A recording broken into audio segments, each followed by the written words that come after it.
हाल ही में 25 मई 2025 को यूपीएससी की प्रारंभिक परीक्षा समाप्त हुई। इसमें अलग-अलग खंडों जैसे पर्यावरण एवं पारिस्थितिकी, अर्थव्यवस्था, विज्ञान एवं प्रौद्योगिकी, राज्य व्यवस्था, इतिहास एवं भूगोल विषयों से काफी महत्वपूर्ण प्रश्न पूछे गए।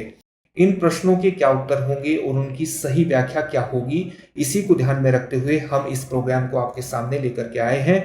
और आज हम यूपीएससी की प्रारंभिक परीक्षा वर्ष 2025 में पूछे गए पर्यावरण एवं पारिस्थितिकी के प्रश्नों को देखेंगे, उनके उत्तर आपके सामने प्रस्तुत करेंगे और उनकी व्याख्याओं के साथ ही ये उत्तर प्रस्तुत किए जाएंगे। तो चलिए आज के प्रोग्राम की शुरुआत करते हैं और पहले प्रश्न को देखते हैं जो कि वर्ष 2025 की यूपीएससी की प्रारंभिक परीक्षा में पूछा गया था। क्या प्रश्न पूछा गया था? प्रश्न था निम्नलिखित कथनों पर विचार कीजिए। पहला कथन था 28वें संयुक्त राष्ट्र जलवायु परिवर्तन सम्मेलन यानी COP28 में भारत ने जलवायु और स्वास्थ्य विषयक घोषणा पर हस्ताक्षर नहीं किया। दूसरा कथन था COP28 यानी COP28 जलवायु और स्वास्थ्य विषयक घोषणा एक बाध्यकर घोषणा है और इस पर हस्ताक्षर कर देने पर स्वास्थ्य सेक्टर का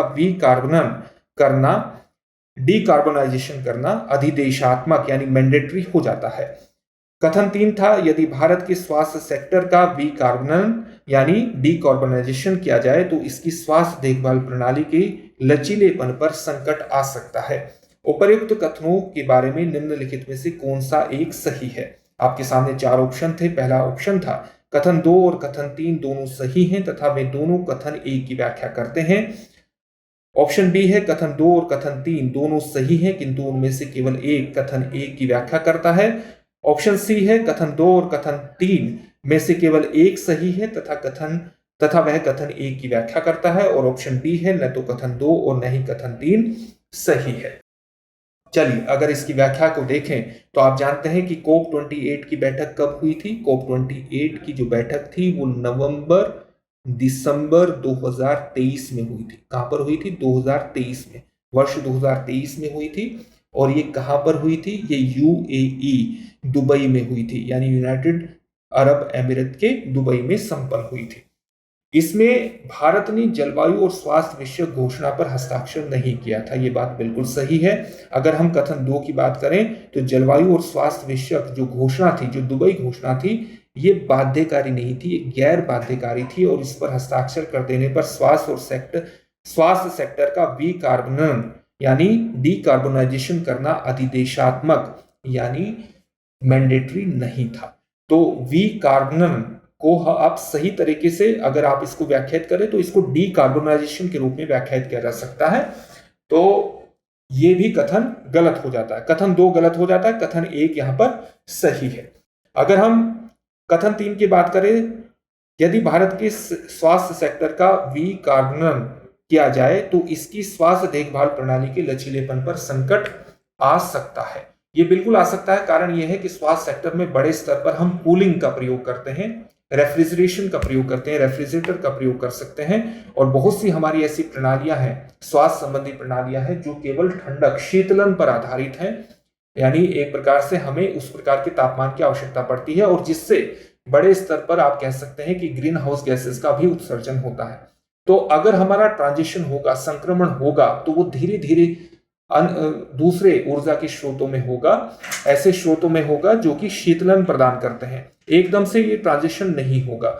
इसलिए अगर हम एकदम से ट्रांजिशन करते हैं, इस एकदम से स्वास्थ्य सेक्टर को इस प्रकार से बनाने की कोशिश करते हैं कि उसमें डीकार्बोनाइजेशन की तरफ वो बढ़ जाए, तो हमारी स्वास्थ्य देखभाल प्रणाली का जो रेजिलियंस है, उसका जो लचीलापन है, उस पर संकट आ सकता है। ये कथन बिल्कुल सही है। तो यहां पर अगर आप देखेंगे तो कथन 2 और कथन 3 में से केवल एक सही है और वो कथन 1 की व्याख्या करता है और ये कथन 1 की भी यहां पर व्याख्या एक प्रकार से कर देगा। तो इस प्रकार से ऑप्शन सी सही हो जाएगा। चलिए आगे बढ़ते हैं और अगले प्रश्न पर चर्चा करते हैं। निम्नलिखित कथनों पर विचार कीजिए। पहला कथन है जलवायु परिवर्तन विषय पेरिस समझौते के अनुच्छेद 6 की चर्चा सतत विकास और जलवायु परिवर्तन विषयक वैश्विक चर्चाओं में बारंबार आती है। कथन 2 आपके सामने क्या दिया है? कथन 2 आपके सामने दिया है जलवायु परिवर्तन विषयक पेरिस समझौते का अनुच्छेद 6 कार्बन बाजारों के सिद्धांतों को निर्दिष्ट करता है। कथन 3 क्या दिया है? जलवायु परिवर्तन विषयक पेरिस समझौते के अनुच्छेद 6 का आशय देशों को अपने जलवायु लक्ष्य प्राप्त करने हेतु उनके बीच गैर बाजारी रणनीतियों का संवर्धन करना है। उपर्युक्त कथनों के बारे में निम्नलिखित में से कौन सा एक सही है? 4 ऑप्शन है। ऑप्शन ए है कथन 2 और कथन 3 दोनों सही हैं तथा वे दोनों कथन एक की व्याख्या करते हैं। ऑप्शन बी है कथन 2 और कथन 3 दोनों सही हैं किंतु उनमें से केवल एक कथन एक की व्याख्या करता है। ऑप्शन सी है कथन 2 और कथन 3 में से केवल एक सही है तथा वह कथन एक की व्याख्या करता है। ऑप्शन डी है न तो कथन 2 और न ही कथन 3 सही है।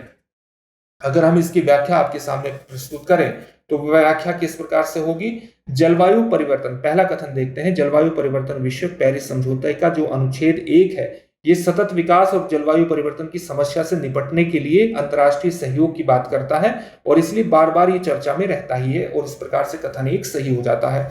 अगर हम जलवायु परिवर्तन विषयक पेरिस समझौते के अनुच्छेद 6 की बात करें तो ये कार्बन बाजारों के सिद्धांतों को निर्दिष्ट करता है, निश्चित तौर से करता है और कार्बन बाजार के जो सिद्धांत है उसको कई तरह से निर्दिष्ट करने का प्रयास करता है। जैसे अनुच्छेद 6.2 कार्बन क्रेडिट के द्विपक्षीय और बहुपक्षीय हस्तांतरण की सुविधा प्रदान करता है जिसे अंतर्राष्ट्रीय रूप से हस्तांतरित शमन परिणाम के रूप में जाना जाता है। जबकि अनुच्छेद 6.4 क्योटो प्रोटोकॉल के तहत स्वच्छ विकास तंत्र के समान एक केंद्रीकृत संयुक्त राष्ट्र पर्यवेक्षित कार्बन बाजार तंत्र स्थापित करने का प्रावधान निर्दिष्ट करता है और कथन 2 यहां पर सही हो जाता है। अगर आप ये देखें, कथन 3 को देखें तो अनुच्छेद 6.8 जो है वो गैर बाजार दृष्टिकोणों को प्रोत्साहन देता है और इन दृष्टिकोणों में यानी 6.8 में क्षमता निर्माण, प्रौद्योगिकी हस्तांतरण, नीति समन्वय और वित्तीय सहायता जैसी पहल शामिल हैं जो देशों को सहयोग के माध्यम से जलवायु लक्ष्यों को प्राप्त करने में सक्षम बनाती है, जिसमें कार्बन क्रेडिट का व्यापार शामिल नहीं है। और इस प्रकार से कथन 3 भी सही हो जाता है क्योंकि ये गैर बाजार प्रणाली, गैर बाजारी रणनीतियों का भी संवर्धन करने का प्रयास करता है। तो ऑप्शन ए यहां सही हो जाएगा। दोनों कथन 2 और 3 सही है और वो एक की व्याख्या भी करते हैं। ऑप्शन ए सही होगा। चलिए अगला प्रश्न देखते हैं। अगला प्रश्न क्या है? निम्नलिखित में से किस एक ने एशिया और प्रशांत क्षेत्रों के लिए प्रकृति समाधान यानी नेचर सॉल्यूशंस वित्त हब यानी फाइनेंस हब प्रारंभ किया? 4 ऑप्शन है। पहला ऑप्शन है एशियाई विकास बैंक यानी एडीबी। दूसरा ऑप्शन है एशियाई अवसंरचना इंफ्रास्ट्रक्चर निवेश बैंक यानी AIIB। ऑप्शन सी है न्यू डेवलपमेंट बैंक यानी NDB और ऑप्शन डी है अंतरराष्ट्रीय पुनर्निर्माण और विकास बैंक यानी IBRD। इसका सही उत्तर होगा ऑप्शन ए यानी एशियाई विकास बैंक। वर्ष 2023 में, कब? वर्ष 2023 में ADB ने एशिया और प्रशांत क्षेत्रों के लिए प्रकृति समाधान नेचर सॉल्यूशंस वित्त हब की शुरुआत की थी और इस पहल का उद्देश्य क्या था? जलवायु परिवर्तन, जैव विविधता का ह्रास और आपदा जोखिमों से निपटने के लिए प्रकृति आधारित समाधानों नेचर बेस्ड सॉल्यूशंस के लिए वित्त पोषण में सुधार करना यानी फंडिंग में सुधार करना। अगला प्रश्न है प्रत्यक्षवाद प्रग्रहण डायरेक्ट एयर कैप्चर जो नई उभरती हुई प्रौद्योगिकी है उसके संदर्भ में निम्नलिखित कथनों में से कौन सा या कौन से सही है या है? आपके सामने पहला कथन है इसे कार्बन प्रच्छादन यानी कार्बन सिक्वेस्ट्रेशन की एक विधि के रूप में प्रयोग में ला सकते हैं। दूसरा कथन है यह प्लास्टिक उत्पादन हेतु और खाद्य प्रसंस्करण में एक बहुमूल्य उपागम हो सकता है यानी इंस्ट्रूमेंट हो सकता है। तीसरा कथन है विमानन में यह संश्लिष्ट न्यून कार्बन ईंधन जनन हेतु हाइड्रोजन में मिलाने के लिए कार्बन का स्रोत हो सकता है। नीचे दिए गए कूट का प्रयोग कर सही उत्तर चुनिए। ऑप्शन ए केवल 1 और 2, ऑप्शन बी केवल 3, ऑप्शन सी 1, 2 और 3, ऑप्शन डी उपरोक्त कथनों में से कोई भी सही नहीं है। चलिए इसको व्याख्या के माध्यम से जानने का प्रयास करते हैं। अगर हम डायरेक्ट एयर कैप्चर यानी DAC की बात करते हैं तो प्रौद्योगिकी परिवेशी वायु से, ये जो डायरेक्ट एयर कैप्चर प्रौद्योगिकी है ये परिवेशी वायु से सीधे कार्बन डाइऑक्साइड को हटाती है। कैप्चर की गई कार्बन डाइऑक्साइड को स्थायी रूप से भूवैज्ञानिक संरचनाओं में धरती में जमीन के नीचे संग्रहित किया जा सकता है जिससे वायुमंडल से इसे प्रभावी ढंग से हटाया जा सकता है और कार्बन पृथक्करण प्राप्त किया जा सकता है। इस प्रकार से कथन 1 यहां पर सही हो जाता है। अगर हम डायरेक्ट एयर कैप्चर कि प्लास्टिक उत्पादन या खाद्य प्रसंस्करण की बात करें तो ये प्लास्टिक उत्पादन और खाद्य प्रसंस्करण में भी एक मूल्यवान तकनीक हो सकती है। कैप्चर किए गए कार्बन डाइऑक्साइड को एथिलीन या मेथनॉल में परिवर्तित किया जा सकता है जो पॉलीथिलीन और अन्य प्लास्टिक्स के निर्माण के लिए मूलभूत घटक होता है, तो उसके इंस्ट्रूमेंट के रूप में इसका प्रयोग किया जा सकता है। और डायरेक्ट एयर कैप्चर के माध्यम से कैप्चर किए गए कार्बन डाइऑक्साइड का उपयोग ड्राई आइस बनाने के लिए किया जा सकता है, जिसका खाद्य प्रसंस्करण और संरक्षण में महत्वपूर्ण उपयोग होता है। कथन 2 सही हो गया। डायरेक्ट एयर कैप्चर का सबसे आशाजनक उपयोग कहां पर होता है? एविएशन सेक्टर में हो सकता है, जहां कैप्चर की गई वायुमंडलीय कार्बन डाइऑक्साइड को ग्रीन हाइड्रोजन के साथ मिलाकर सिंथेटिक ईंधन बनाया जा सकता है, जिसे प्राय ई फ्यूल, इलेक्ट्रॉनिक फ्यूल या पावर टू लिक्विड ईंधन कहा जाता है। और इस प्रकार से कथन 3 भी सही हो जाएगा, यानी ऑप्शन सी यहां सही है। 1, 2 और 3 तीनों सही है। अगला प्रश्न है पिकॉक टेरेंटुला, गूटी टेरेंटुला के बारे में निम्नलिखित कथनों पर विचार कीजिए। पहला कथन है यह एक सर्वभक्षी परुषकवची यानी क्रस्टेशियाई है। दूसरा कथन है इसका प्राकृतिक आवास भारत में केवल कुछ वनों तक ही सीमित है। और तीसरा है अपने प्राकृतिक आवास में यह एक वृक्षीय जाति है। उपर्युक्त कथनों में से कौन सा या कौन से सही है या है? ऑप्शन ए है केवल 1, ऑप्शन बी है 1 और 3, ऑप्शन सी है केवल 2 और ऑप्शन डी है 2 और 3। क्या होगा इसका सही उत्तर? अगर हम पहले कथन की बात करें कि यह एक सर्वभक्षी क्रस्टेशियाई है, तो ये क्रस्टेशियाई नहीं है बल्कि ये मकड़ी है। और मकड़ी किस में आती है? अरेक्निड में आती है। इसके अलावा ये सर्वभक्षी भी नहीं है, ये ओमनिवोरस भी नहीं है, बल्कि एक प्रेडेटर है, एक शिकारी है। इस प्रकार से कथन एक गलत हो जाता है। अगर हम आगे बात करें इसकी, तो ये जो मकड़ी है ये गंभीर रूप से संकटग्रस्त यानी क्रिटिकली एंडेंजर्ड प्रजाति है जो भारत में पाई जाती है। और केवल आंध्र प्रदेश के एक छोटे वन क्षेत्र, विशेषकर पूर्वी घाट में गूटी नामक नगर के पास पाई जाती है और इसलिए इसको गूटी टेरेंटुला के नाम से भी जानते हैं। कथन 2 सही हो जाएगा। ये प्रजाति वृक्षवासी यानी अर्बोरियल है, अर्थात यह पेड़ों पर निवास करती है। अपने प्राकृतिक आवास में यह पेड़ों के छिद्रों और दरारों में रहती है। रेशमी आश्रय बुनती है, रेशम की तरह आश्रय बुनती है और जब तक बाधित न किया जाए जमीन पर उतरने से बचती है। और इस प्रकार से कथन 3 भी इसमें सही हो जाता है, यानी 2 और 3 सही होगी। ऑप्शन डी सही उत्तर होगा। चलिए आगे बढ़ते हैं, अगला प्रश्न देखते हैं। अगला प्रश्न है निम्नलिखित कथनों पर विचार कीजिए। पहला कथन है भारत में कार्बन डाइऑक्साइड उत्सर्जन 0.5 टन कार्बन डाइऑक्साइड प्रति व्यक्ति से कम है। दूसरा कथन है ईंधन दहन से कार्बन डाइऑक्साइड उत्सर्जन के आधार पर भारत एशिया प्रशांत क्षेत्र में दूसरे स्थान पर है। तीसरा कथन है भारत में विद्युत और ताप उत्पादक कार्बन डाइऑक्साइड उत्सर्जन के सबसे बड़े स्रोत हैं। उपर्युक्त कथनों में से कौन सा या कौन से सही है या है? ऑप्शन ए है, ऑप्शन ए क्या दिया है?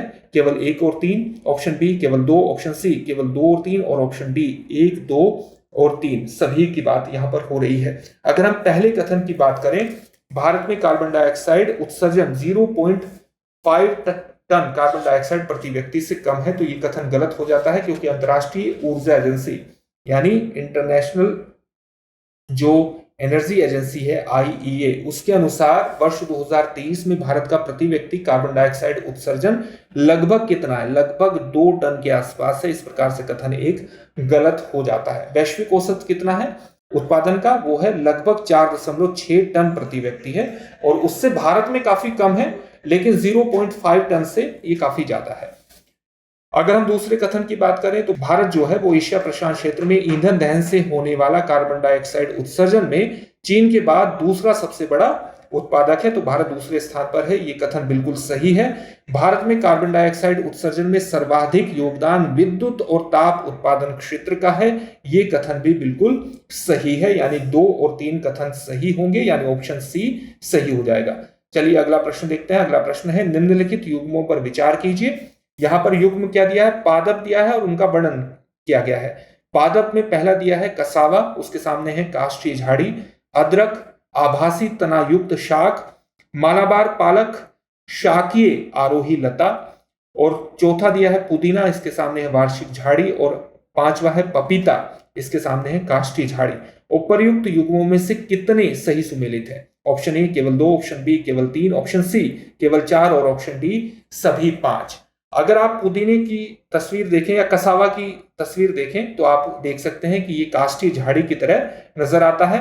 अगर आप अदरक को देखें तो अदरक इस प्रकार से नजर आता है, और अदरक की तस्वीर देख करके आप समझ गए होंगे कि यहाँ पर क्या इसका सही उत्तर हो सकता है। यानी अदरक के बारे में यहाँ दिया हुआ है आभासी तनायुक्त शाक, तो आप अदरक के बारे में भी सही है, काष्ठीय झाड़ी कसावा सही है। मालाबार पालक की अगर आप तस्वीर देखेंगे तो ये भी एक शाकीय आरोही लता ही आपको नजर आएगी। ये मालाबार पालक है, ये यहाँ पर ये मालाबार पालक है, ये शाखीय आरोही लता के रूप में ही आप इसको देखेंगे। पुदीने की बात करें तो पुदीने के सामने वार्षिक झाड़ी है, पपीते के सामने भी काष्ठी झाड़ी लिखा है और ये दोनों ही कथन गलत हैं। 3 इसमें सही हो जाएगा, यानी ऑप्शन बी सही उत्तर होगा। और इसकी पुदीने की और पपीते की भी आप तस्वीर देखेंगे तो आपको समझ में आएगा कि ये झाड़ी के रूप में तो कतई नजर नहीं आते। देखिए पुदीना ये है, ये आपको झाड़ी नहीं दिखेगी और न ही आपको पपीता एक झाड़ी के रूप में नजर आएगा। तो इसमें आ जाएगा केवल 3 ही सही सुमेलित है, ऑप्शन बी इसमें सही उत्तर हो जाएगा। चलिए आगे बढ़ते हैं, अगला प्रश्न देखते हैं। अगला प्रश्न है पृथ्वी ग्रह के संदर्भ में निम्नलिखित कथनों पर विचार कीजिए। पहला दिया है वर्षावन महासागरों द्वारा उत्पादित ऑक्सीजन की तुलना में अधिक ऑक्सीजन उत्पादित करते हैं। दूसरा कथन है समुद्री पादप प्लवक और प्रकाश संश्लेषी जीवाणु विश्व में ऑक्सीजन का लगभग 50% उत्पादित करते हैं। तीसरा दिया है वायुमंडलीय हवा में विद्यमान ऑक्सीजन की तुलना में सुचारू रूप से ऑक्सीकृत पृष्ठ जल में अनेक गुना अधिक ऑक्सीजन होती है। आपके सामने प्रश्न है उपर्युक्त कथनों में से कौन से सही है या है। ऑप्शन ए है, ऑप्शन ए केवल ऑप्शन ए दिया है 1 और 2, ऑप्शन बी है केवल 2, ऑप्शन सी है 1 और 3, ऑप्शन डी है उपर्युक्त कथनों में से कोई भी सही नहीं है। चलिए इसको देखने का प्रयास करते हैं कि इसमें कौन सा सही हो सकता है।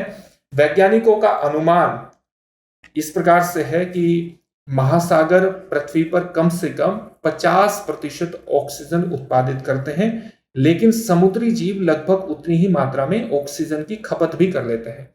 तो महासागरों द्वारा जो ऑक्सीजन है वो लगभग 50% की मात्रा में उत्पादित होती है। और यहां पर दिया है कि वर्षावन अधिक ऑक्सीजन उत्पादित करते हैं, तो ये कथन सही नहीं है, ये कथन गलत हो जाएगा। अगर दूसरे कथन की बात करें तो वैज्ञानिकों का अनुमान यह है कि हमारे वायुमंडल में कम से कम 50% ऑक्सीजन फाइटोप्लैंक्टन द्वारा उत्पादित होती है और साथ ही वायु से कार्बन डाइऑक्साइड की व्यापक मात्रा को अवशोषित करने हेतु भी उत्तरदायी हैं। इस प्रकार से कथन 2 यहां सही है। अगर हम कथन 3 की बात करें तो विशेष तौर से यहां जानना महत्वपूर्ण है कि घुलित ऑक्सीजन की जो मात्रा है वो सतही जल में सबसे अधिक होती है, फिर भी जल में उपस्थित ऑक्सीजन की मात्रा वायु में उपस्थित ऑक्सीजन की मात्रा की तुलना में कहीं कम होती है। और यहां पर यह बिल्कुल गलत लिखा हुआ है। अधिक ऑक्सीजन युक्त सतही जल में लगभग 8 मिलीग्राम ऑक्सीजन प्रति लीटर हो सकती है, जबकि वायु में लगभग 210 मिलीग्राम ऑक्सीजन प्रति लीटर पाई जाती है। इस प्रकार से कथन 3 सही नहीं है। तो यहां कथन कौन सा सही हो जाएगा? कथन केवल बी सही होगा, यानी केवल 2 यहां सही है। चलिए आगे बढ़ते हैं, अगले प्रश्न को देखते हैं। अगला प्रश्न है किस संस्था ने जलवायु परिवर्तन और जैव विविधता की हानि के नियंत्रण हेतु प्रकृति पुनः स्थापन विधि यानी नेचर रेस्टोरेशन लॉ अधिनियमित की? आपके सामने 4 ऑप्शन है। ऑप्शन ए है यूरोपीय संघ, ऑप्शन बी है विश्व बैंक, ऑप्शन सी है आर्थिक सहयोग और विकास संगठन और ऑप्शन डी है खाद्य एवं कृषि संगठन। तो इसका उत्तर होगा ऑप्शन ए यूरोपीय संघ। प्रकृति पुनः स्थापन विधि यानी नेचर रेस्टोरेशन लॉ यूरोपीय संघ द्वारा अधिनियमित किया गया था और ये विधि यूरोपीय संघ की जैव विविधता रणनीति का एक प्रमुख तत्व है, जिसका उद्देश्य क्या है? उद्देश्य है यूरोप के पारिस्थितिकी तंत्र को, उसके इकोसिस्टम को पुनः स्थापित करना, इकोलॉजिकल सिस्टम को पुनः स्थापित करना। यूरोपीय संघ की पर्यावरण परिषद ने 17 जून 2024 कब 17 जून 2024 को इस कानून को अंगीकृत किया था, यानी इस कानून को अपनाया था। इस प्रकार से ऑप्शन ए सही हो जाता है। तो ये हमारा प्रोग्राम था, कुछ पर्यावरण एवं पारिस्थितिकी से जुड़े हुए प्रश्न थे जो यूपीएससी की प्रारंभिक परीक्षा जो वर्ष 2025 में 25 मई को समाप्त हुई है उससे जुड़े हुए थे। हमें पूरी उम्मीद है कि ये प्रोग्राम आपको पसंद आया होगा। फिर से एक नए सेशन में आपसे मुलाकात होगी। धन्यवाद। डियर व्यूअर्स, अपने एग्जाम की तैयारी को और बेहतर करने के लिए हमारे चैनल को लाइक, शेयर और सब्सक्राइब करना न भूलें।